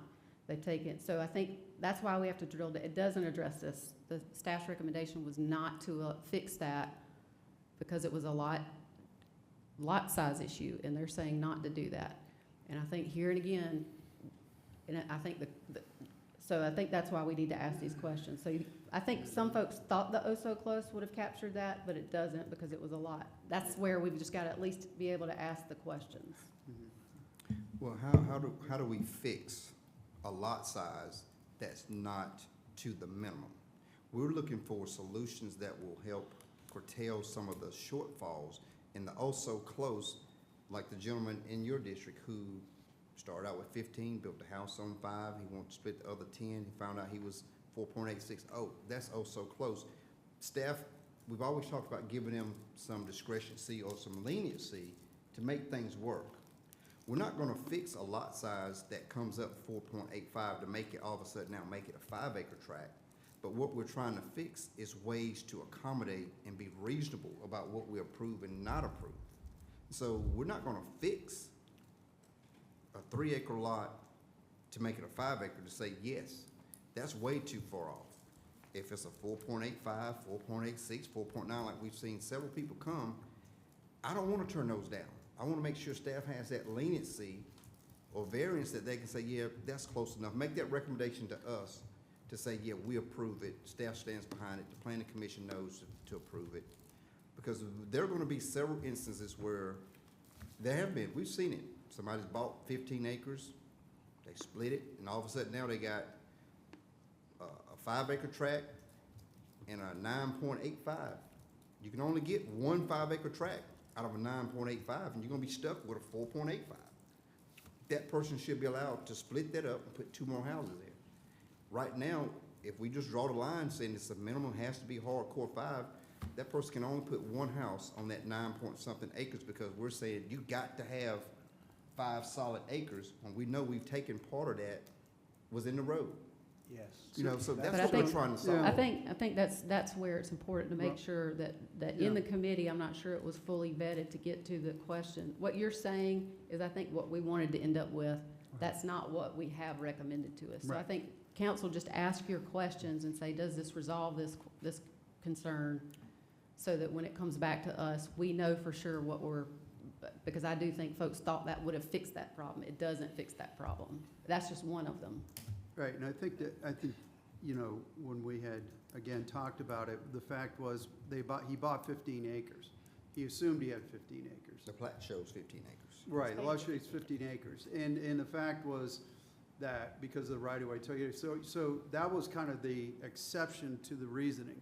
right, behind it. So I think because of that exception to the reasoning, I think that's why we need to bring back and come up with a reasonable solution. We gotta give on an this. exception to it. Yeah. All right.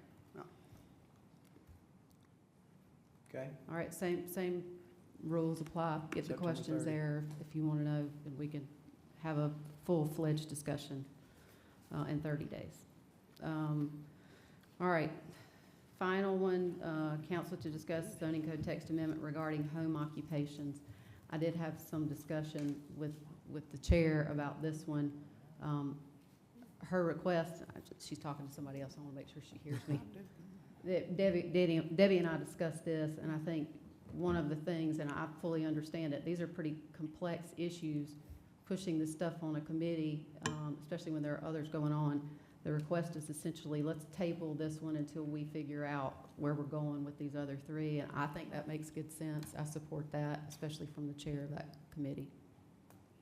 Does anybody disagree with that? I disagree with that. I think there's a couple things in that that are very important to address. So if we had talked about this coming back to committee again, so maybe it could come back to committee. If Debbie could schedule a meeting soon, it'd come back to committee, we'd pull those couple things out and get those things Okay, worked so through. to Watt's point, you said that you wanted to give planning staff plenty of time.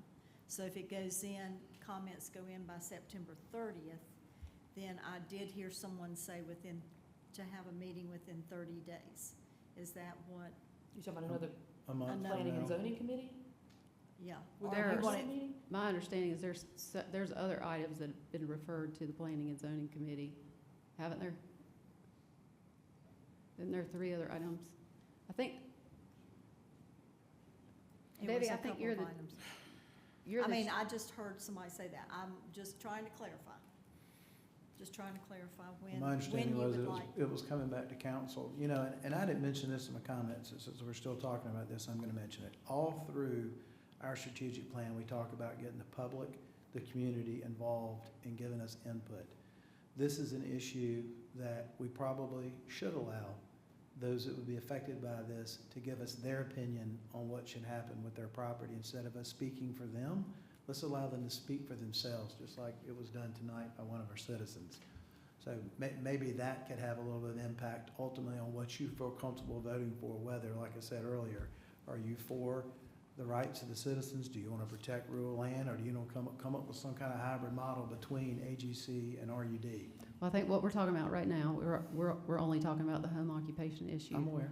And so what concerned me is that I watched the video, and it seemed to be, there was real misunderstanding. I know it was me who, everybody thought I was the one that referred that to the committee. And so not even understanding what is the specific charge to the committee. That's what I heard the comments from you all.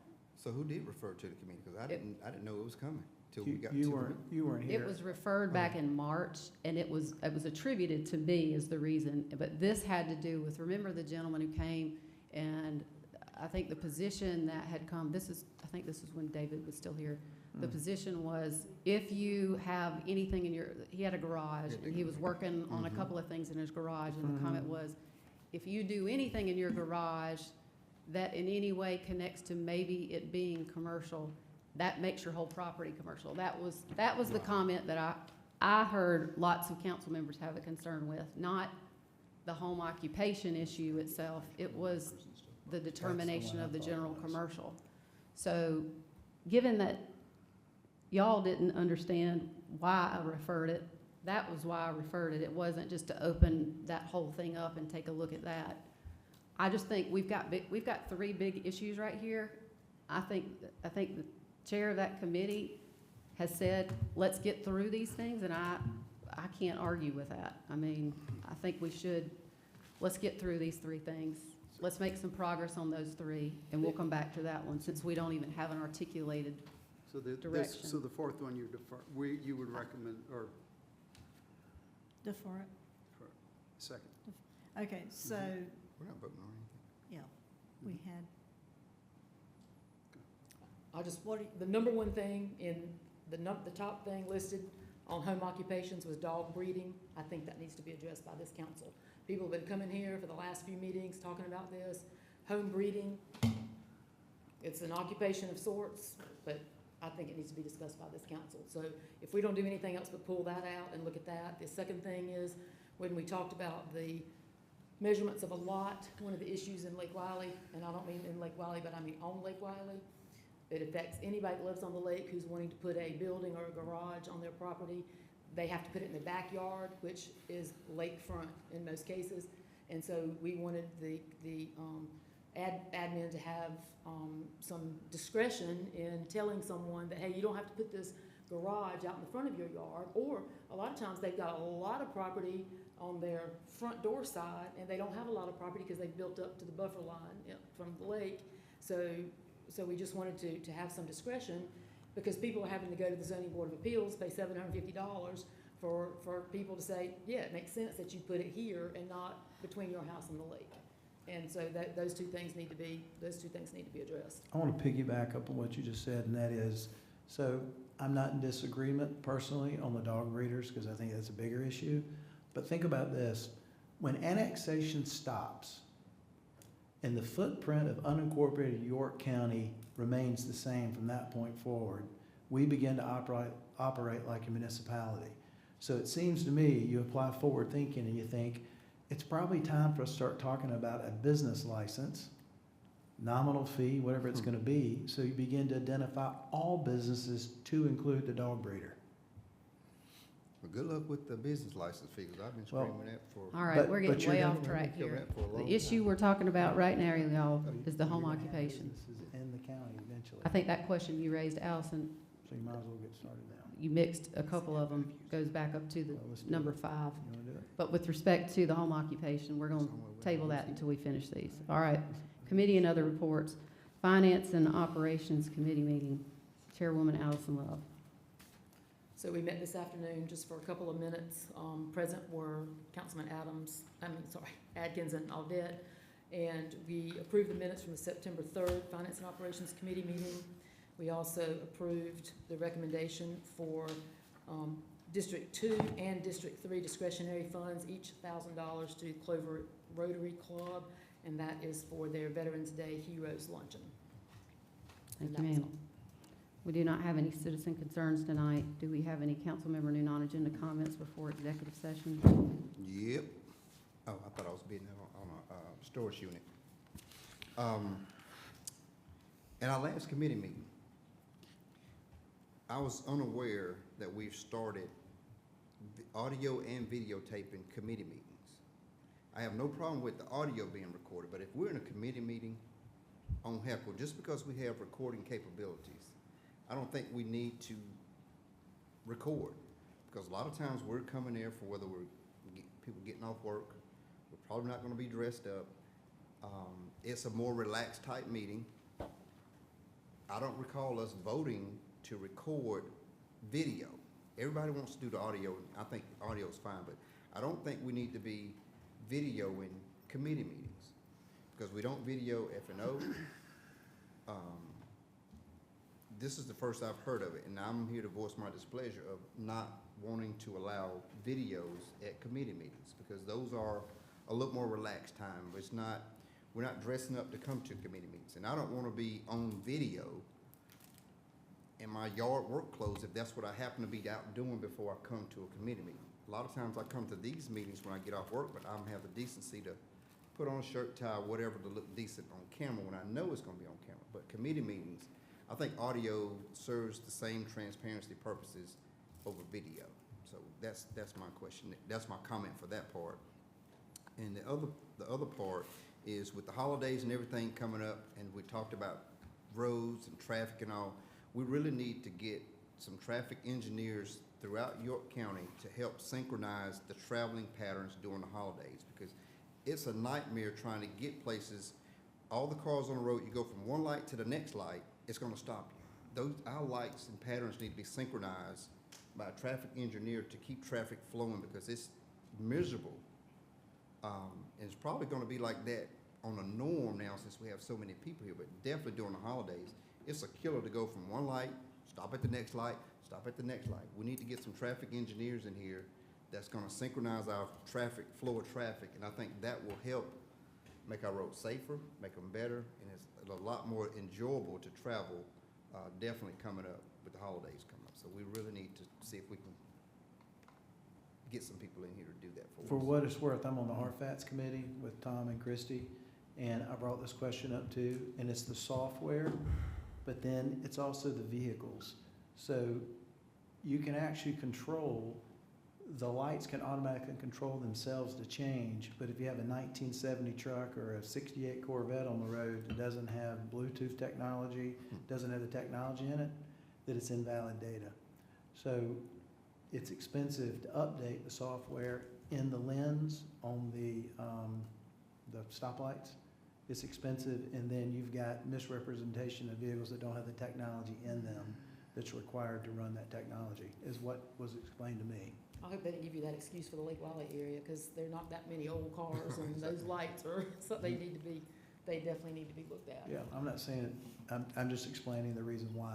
I'm not Yeah, saying I'm yes just or saying, no. I'm not sure that reason applies to us. All right, y'all, any other council member Yeah, non-agenda? When Bump brought up about traffic, one of my friends was recently hit on tractor pulling the hay rake. And I'd like to urge everybody, a lot of us are moving around the fields, which even when we ain't, if we just going to feed cows or whatever, don't think that you can pass 100 horsepower tractors and driving erratically. Just pay attention, because it could have ended up a lot worse than what it did. One real quick. So once a month, we continue our NAMI meetings, which is our mental health organization meetings. One of the things that we have subcommittees on is identifying suicide prevention, identifying in younger people and older people too. So there is a series of, there would be training videos and documents that we have been supplied. So I do want to talk with Greg and possibly make this accessible from our website for the public to see this, so they can help, if they do see situations, it would help them identify situations. And I have the information, so I can get it over to you. But that would be it for me, yeah. Madam Chair, I mentioned tonight that Rick Lee received the Order of the Palmetto about 5 months ago, and Kerwood Chapel just recently received that honor as well from the governor of South Carolina, the Order of the Palmetto. And I'll share with you, obviously, I just joined council 18 months ago, so it's like some of you, I never had a chance to serve with Kerwood Chapel. But I did have one interaction with Kerwood, and for him receiving the Order of the Palmetto, obviously he's done some significant things as a citizen here in South Carolina. But I'll tell you one thing he did for me. I didn't know Kerwood. When my brother died 11 years ago, my younger brother died 11 years ago, he wanted to be taken to the church in a caisson, pulled by horses. So I went out looking for a caisson, and I couldn't find one, and someone said, well, if there's a caisson to be had in York County, Kerwood Chapel, no, call Kerwood Chapel. So I called Kerwood Chapel. He didn't know me from Adam, and he didn't have one, but he found a caisson, and he paid for it. He wouldn't let me pay him. He paid for that caisson for my brother's funeral. And I've thought a lot about him since then. Some of you served with him. Like I said, I didn't. But obviously, he's done enough in his lifetime to be given the honor bestowed upon citizens that have done significant things. And he was a fellow council member with, I guess, Christie, you and Bump? Actually, I'm in his seat. Okay. Yeah. But I'm Gotcha. glad that you mentioned that. That was the one thing I was going to comment on. It was confidential, and it was a surprise for a long time, but I was privileged to be able to write a letter of support. To me, there's nobody who deserves it more than Dr. Chapel. If you go watch and see the things that he did, this is a gentleman who loved his people, and he had a photographic memory. Folks don't know that. He could remember more about my family than I can remember about my own, and he did that with everybody in the community. And it straddled over into Chester. And so it's the first time that I think the governor actually came to the front porch, came to him because he knew him. But there are things that, you think about all the time that we spend doing up here, but Dr. Chapel, he actually went and picked up carcass. When somebody wouldn't come pick up a dead carcass off the road, he would take his car and put him in his trunk and go do that. He would use his tractor to dig ditches for people when government was slow. Everybody I know that I meet in my district and beyond has a story. Not, they don't just know him, but they have a story like you to tell about that. And I think it is a reminder of, you know, I know that we all are very passionate sitting up here about what we do and we care about folks. And I could go on and on, but I was very privileged to be able to write that, be a part of that. So, Yeah. York I County think is a better place because of people like we have Rick good and people. Kerwood. Agreed. Any other non-agenda comments before executive session? No. All right. All right, so we've got a few things for executive session. First one, receipt of legal advice, legal litigation update. Next is personal matter, assistant county manager. And the third is receipt of legal advice, contractual matter, Project Freedom 1, Project Freedom 2. Do we need a second? Yeah. Second. Motion and a second. Any discussion? All in favor say aye. Aye. We will move into executive session.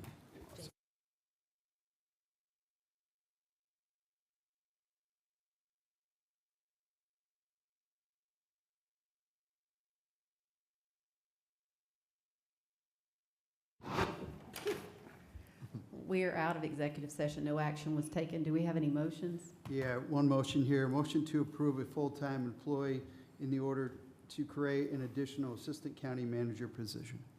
Second. Motion and a second. Any discussion? All those in favor say aye. Aye. Any opposed? Hearing none, motion carries unanimously. Have a motion to adjourn? Motion to adjourn. All in Second. favor? Aye. Aye. We are adjourned.